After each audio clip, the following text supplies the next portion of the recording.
who has been converted into a butcher of India।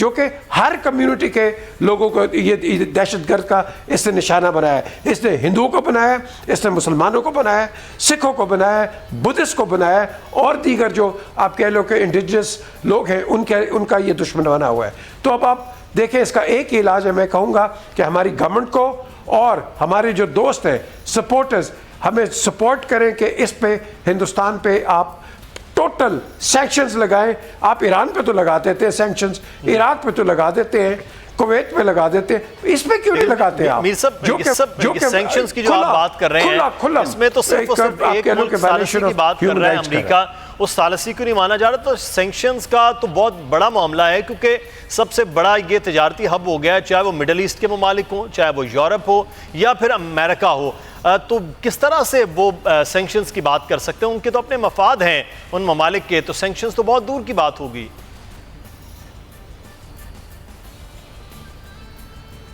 دیکھیں نا, تو پھر اگر پاکستان میں یہ جب یہ طالبان اٹھتے ہیں تو ساروں کو تکلیف کیوں ہوتی ہے؟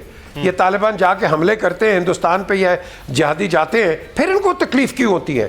پھر سارے کیوں بولتے ہیں؟ پھر پاکستان پہ سینکشنز اور FATF کیوں بٹھاتے ہیں؟ جب ہندوستان کرتا ہے, کیا وہ کوئی بہت انوکھا ملک ہے؟ وہ کیوں نہیں کر سکتے ہیں؟ لیکن فرق اتنا ہے کہ ہماری جو بدقسمتی سے جو لابی ہے in contrast to the Indian lobby, یہ کافی ویک ہے. ہمیں اپنی لابی کو تکڑا کرنا ہے مدثر.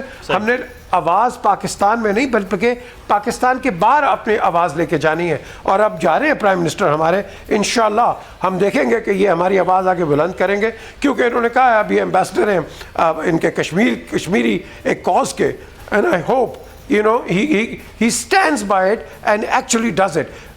President, اور آپ نے ابھی by the way امریکہ کی بات کی, امریکہ کو ٹرسٹ مت کریں. آپ نے ان کا ٹرسٹ دیکھ لیا 1971 میں, 7واں بیڑا آ رہا ہے, بیڑا غرق کر کے ہمارا چلا گیا ہے. کیا ہے, اپنے لوگوں کو لے کے بھاگ گیا نا. ہمارا تو اس نے کوئی فائدہ نہیں کیا, ہمارا تو ایک حصہ اس نے توڑوا کے چھوڑ دیا ہے. تو میں امریکہ کو ٹرسٹ نہیں کرتا, نہ کروں گا کبھی بھی. یہ آپ کے ساتھ کھیلتا ہے اور باقی ممالکوں کے ساتھ بھی کھیلتا ہے. تو لیکن ہم نے یہ جنگ خود لڑنی ہے اور اپنے بلاک کے ساتھ مل کے لڑنی ہے. اچھا, ہم اس پہ بھی بات کرتے ہیں سر کہ بلاک کے حوالے سے, اور وزیر اعظم پاکستان کو اب یونائٹڈ نیشن میں وہاں پہ ہونے والی ملاقاتیں ہیں, پھر وہاں کے جو سٹانس ہے وہ کیا ہونا چاہیے. لیکن اس سے پہلے ایک چیز جو آپ نے ابھی کچھ ذکر بھی کیا کہ بھارت میں بھی ایسے لوگ ہیں جو کشمیریوں کے حوالے سے بات کر رہے ہیں. پوری دنیا میں ایسے جو تنظیمیں ہیں وہ بات ہو رہی ہیں امنیسٹی پر جس قسم کی سینکشن لگانے کی کوشش کرے, جس طرح کی پابندیاں لگانے کی کوشش بھارت میں ہو رہی تھی.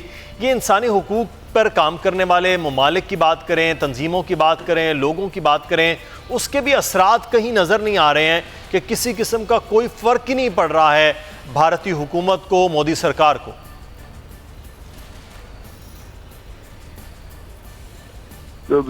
دیکھیں, سچی بات تو یہ ہے کہ ہیومن رائٹس کے آپ کہہ لو کہ جو وائلیشنز ہوتے ہیں وہ آپ نے مڈل ایسٹ میں بھی دیکھ لیے ہوئے. اب یہ ہندوستان کو بڑا پتہ ہے کہ اگر وہ بولیں گے تو ہندوستان ان کے خلاف بات کرے گا, تو وہ ویسی بیسکلی خود ایک بالکل شٹ اپ ہوئے ہوئے کھل کے بات نہیں کرتے ہیں. مجھے تو یہ ایک سٹیٹمنٹ پہ افسوس ہے کہ ہمارے وزیر اعظم نے کہا کہ جی ہم آپ کے ساتھ ہیں جنہوں نے دہشت گردی کی ہے, جنہوں نے یہ جو آپ پہ اٹیک کیا ہے.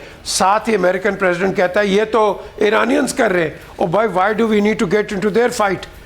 کیونکہ جب ہم ان کو کہتے ہیں آئیں, وہ کہتے ہیں یہ تو انڈیا کا انٹرنل مسئلہ ہے. تو پھر یہ بھی ان کا انٹرنل مسئلہ ہے. Let's keep ourselves aloof of all this international, particularly Iran and Saudi diplomacy. کیوں؟ سعودی عربیہ بھی ہمارا دوست ہے, ایران بھی ہمارا دوست ہے. تو ہم نے بھی پھر اسی طرح کرنا ہے جس طرح یہ کرتے ہیں. اگر تھوڑی بہت کسی نے بات کی ہے تو وہ ایران نے بات کی ہے پاکستان کے اور کشمیروں کے حق کے اندر. تو ہم نے دیکھنا ہے کہ ایکچولی وربل کون ہے, ووکل کون ہے انٹرنیشنل میڈیا کے اندر. تو ووکل انفارچونیٹلی مڈل ایسٹ نہیں رہا ہے.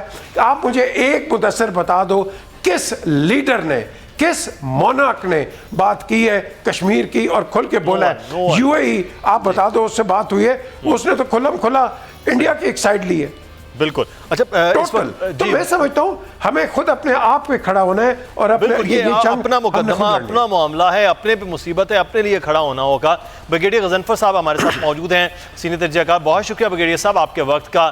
اب 47 روز ہو گئے, 3 دن بعد یہ 50 دن ہو جائیں گے, اور ابھی تک معاملات وہاں جس کو بچر کہا جائے, جس کو ہٹلر, ماڈرن ہٹلر کہا جا رہا ہے, اس پر اثر نہیں ہو رہا ہے کسی بھی طرح کا. لوگ تو اب اپنے علاج معالجے سے لے کر اپنے شہداء کے جنازوں میں بھی شریک نہیں ہو پا رہے ہیں.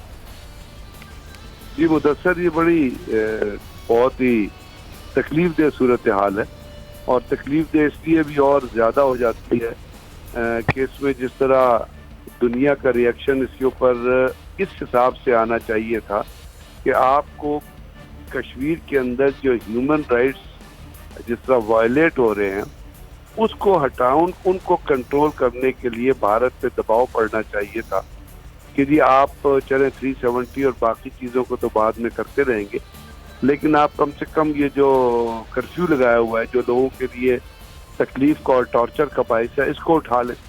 لیکن ابھی تک ایون ابھی آپ بات کر رہے تھے عمران خان صاحب کا سعودی عرب کا دورہ مکمل ہو چکا ہے، اور اس دورے کا میں اعلامیہ پڑھ رہا تھا، اور آپ یقین کریں مجھے اعلامیہ پڑھ کے تکلیف ہو رہی تھی، اس لیے کہ اس اعلامیہ کے اندر جو ریٹورکس اور جو تھیوریٹیکل باتیں کی جا رہی تھی ان کا آج کل کے جو حقائق ہیں ان سے کوئی تعلق نہیں. اس کے اندر کہا جا رہا تھا کہ جی بھائی چارہ، تو بھائی چارہ تو ہمارا بڑا پرانا بھائی چارہ، ہم بھی لوگ کہتے ہیں بھائی چارہ ہے، ہم بھی کہتے ہیں بھائی چارہ. ان کے اندر عمران خان صاحب نے کہا کہ جی میں نے ان کو کشمیر کی سچویشن ایکسپلین کر دی ہے. ایکسپلین تو اگر لوگ میڈیا اگر جو سعودی عرب کے جو شاہ ہیں یا وہاں کی جو شاہی ہے وہ اگر اویئر نہیں ہے کشمیر کی سچویشن سے تو پھر تو ان سے اپنا ڈسکس کرنے کی ضرورت ہی کوئی نہیں ہے نا. They know what is happening in Kashmir, اور پورے کا پورا اسلامی مملکتوں کو پتہ ہے کہ کشمیر میں کیا ہو رہا ہے. لیکن ایک لفظ اس میں اس حساب سے موجود نہیں ہے اس ڈسکشن کے بعد جو اعلامیہ میں، جس میں یہ کہا گیا ہو کہ ہم بھارت کو اپروچ کریں گے کہ وہ کچھ اور چیزیں تو کرتا رہے گا، کم از کم کرفیو بھی اٹھائے. اب جب یہ ایٹیچیوڈ ہوگا اس سے بہتر تو ویسٹرن ورلڈ ہے یار، جہاں سے مقدمہ بھی درج ہو گیا ہے، جہاں سے بات کی آواز بھی آ رہی ہے، اور بہت سارے امریکن کانگریس مین بھی ہیں، برطانیہ کے اندر بھی لوگ ہیں جنہوں نے ڈائریکٹ مطالبہ کیا ہے، جنہوں نے امریکن پریزیڈنٹ کو خط تک لکھے ہیں کہ جی آپ کرفیو اٹھوائیں، وہاں سے ہیومن رائٹس کی وائلیشن ہو رہی ہے. جنیوا سے جو کمشنر کی اسٹیٹمنٹ آئی ہے اس نے کشمیر کے ساتھ آسام کو بھی شامل کر دیا. تو دکھ کی بات یہ ہے جو مجھے بڑا پین ہے، اور پاکستان کے تمام لوگوں کو، ابھی آپ سے اپنا پیجے بھی بات کر رہے تھے اور وہ اس کے اندر سے خود بھی کشمیری ہیں، تو ان کی آواز سے بھی دکھ یہاں تھا کہ ہم کچھ کر نہیں سک رہے. ہم سراؤنڈ ہو گئے ہیں کچھ ایسی ڈپلومیسی اور پولیٹیکل اینڈ ایڈمنسٹریٹو انیشیٹو سے جس کے ذریعے ہم اس آواز کو تو آگے لے کے چل رہے ہیں، اور اس کو ایک پروڈکٹیوٹی اس طرح ضرور نظر آ رہی ہے کہ دنیا میں جو کشمیر کا مقدمہ ختم ہو چکا تھا، ڈائی ڈاؤن ہو چکا تھا، جس میں ایک ٹائم ایسا تھا، آپ امیجن کریں مدثر، کہ کوفی عنان کے زمانے میں کشمیر کے مسئلے کو جو یو این او کی جو ڈسپیوٹڈ لسٹ ہے نا دنیا میں پرابلمس، اس سے نکال دیا گیا تھا. اس کو کہتا جی تو موجود ہی نہیں ہے ڈسپیوٹڈ لسٹ میں. آج کم از کم کشمیر کا مسئلہ اس نہج پہ کھڑا ہوا ہے جس نہج پہ لوگ بات کر رہے ہیں، اور اس کے اندر جو جب اقوام متحدہ میں اس کو پیش کیا جائے گا اور وہاں تقاریر ہوں گی، اور اس کے اندر تو وہاں دیکھیے وہاں تمام ممالک کے ہیڈ آف دی اسٹیٹس بیٹھے ہوں گے. اس سے پہلے یہ اس لیول پہ ڈسکس نہیں ہوا ہوگا. تو ایک یہ جو ڈپلومیسی کے حساب سے کشمیر کی لوگوں کی ذات کے حساب سے جو ایشو ہے اس کی پروجیکشن بگیڑی صاحب، جو آپ یونائٹڈ نیشن کے حوالے سے بات کریں، میں میر صاحب اس میں یونائٹڈ نیشن میں جب میر صاحب یہ معاملہ جائے گا، اب وزیر اعظم پاکستان وہاں بات کریں گے، آپ بات کر رہے تھے کہ ہمارا یہ معاملہ ہے، ہمیں ہی لڑنا ہے، تو وہاں ہم کیا حاصل کر سکتے ہیں؟ کس طرح سے لوگوں کو، کیونکہ مڈل ایسٹ اور ابھی جو بگیڑی صاحب بات کر رہے ہیں، یہ بڑی تکلیف دہ بات ہے کہ ہم میں جن کو اپنا دوست کہتے ہیں وہ کھل کر شاید ہمارا ساتھ نہیں دے رہے، مفاد ہیں یا معاملات کچھ اور ہے، جو بھی ہے، لیکن جب یونائٹڈ نیشن میں جائے گا تو پھر کیا کرنا ہوگا؟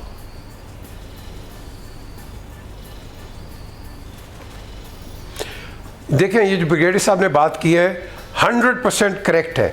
وہ یار آپ کو تو پہلے جاننا چاہیے تھا اپنے فارن منسٹر کو، ایمبیسڈرز کو، جو رسپیکٹیو آپ کے اسلامک بلاک ہے اس کے اندر بھیجیں کہ ان کے جائیں، بات کریں ان کے لیڈر سے کہ دیکھیں جی ہمارے پرائم منسٹر جائیں گے، we need your support in the general assembly. یہ آپ گراؤنڈ پریپیئر کرتے ہو، کیا آپ نے یہ گراؤنڈ پریپیئر کی ہے؟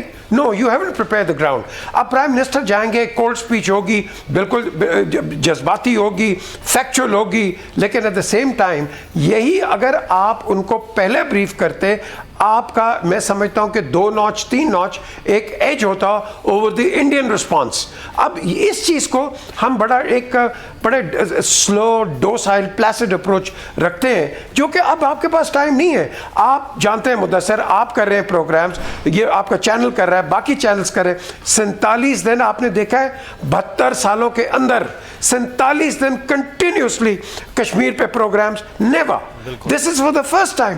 اگر ہمارا میڈیا اتنا وائبرنٹ ہوا ہے تو ہماری لیڈرشپ کو بھی وائبرنٹ ہونا ہے.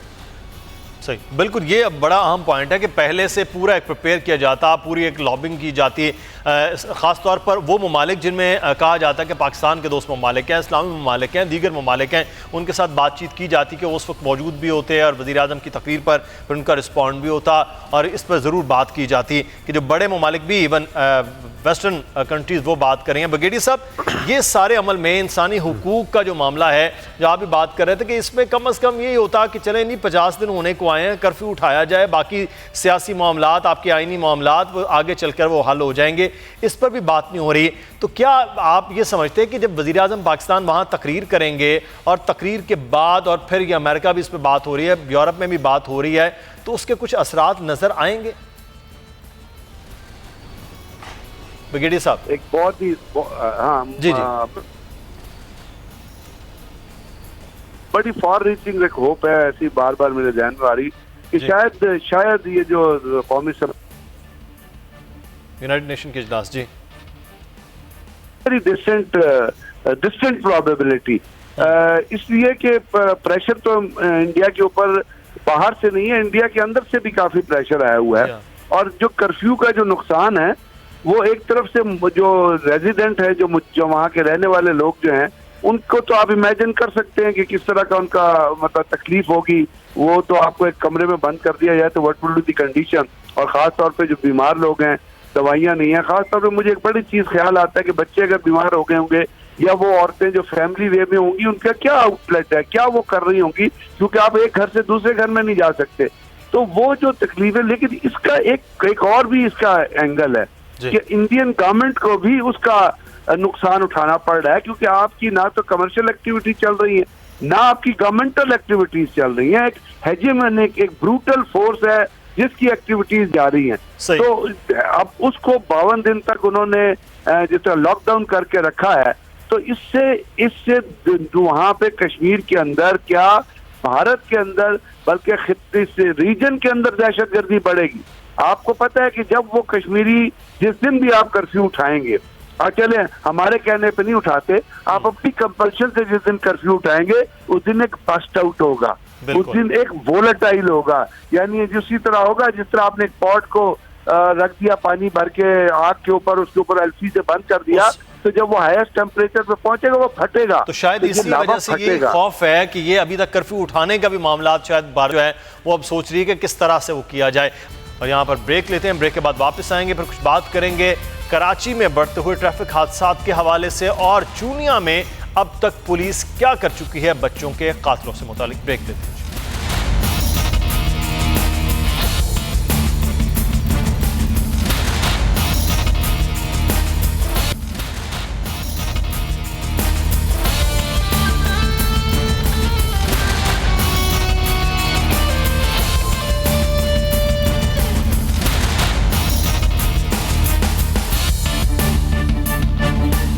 بریک کے بعد آپ کو خوش آمدید کہتے ہیں. آپ کو خبر دیں کہ کراچی سے صرف یہ رواں سال جو ہے جس کا 9واں مہینہ چل رہا ہے، اس ایک سال کے اندر 178 ٹریفک حادثات ہو گئے ہیں، جس میں 159 افراد جاں بحق بھی ہو گئے ہیں. یہ بہت بڑا فگر ہے کراچی کے حوالے سے، جہاں پر روڈز بھی بڑے ہیں، جہاں پر ٹریفک پولیس بھی ہوتی ہے، لیکن اس کے باوجود یہ صورتحال ہے.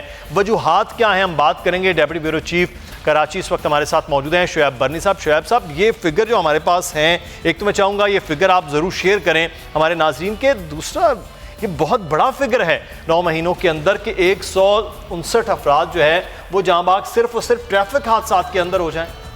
جی مدثر، بالکل آپ نے صحیح نشاندہی کری. اگر پچھلے پورے سال 2018 کا میں کمپیریزن کروں 2019 سے، تو 2018 میں کل جو موت ہوئی تھی